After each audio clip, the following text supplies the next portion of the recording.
Ngayon lang ako nakasaksi na merong isang namatay na ang ipinapakita sa social media ng karamihan ay yung kanyang kabastusan, kasinungalingan, intriga at kawalang hiyaan sa social media nung siya'y nabubuhay pa.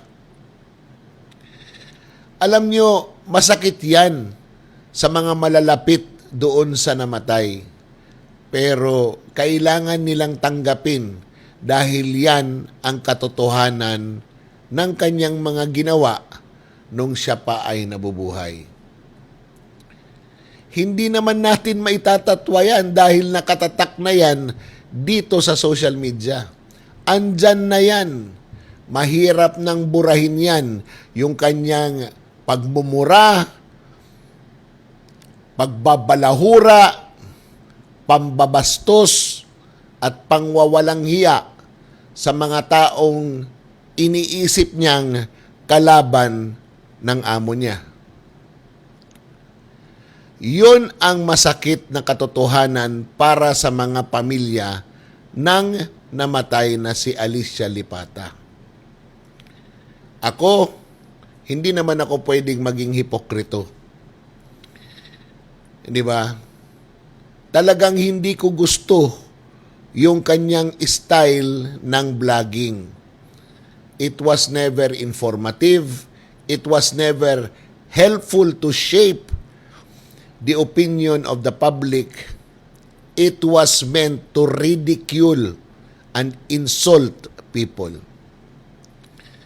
So bakit ako magpapaka-plastic na magsabing, di ba, nalulungkot ako? I am not. Hindi rin ako natutuwa. Huwag tayong magpapaka-plastic na magsabing mabuti siyang tao.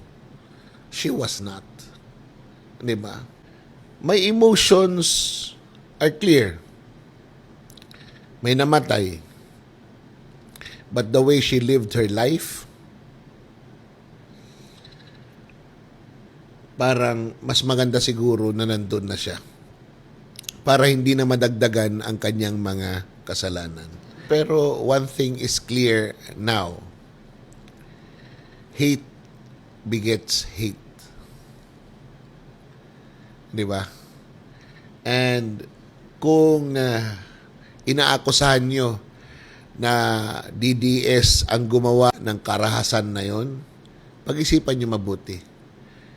Kung ang kanyang public life ay bastos, balahura, walang hiya, at walang pag-iintindi sa ibang tao, ano pa kaya yung buhay niya bilang pribadong tao?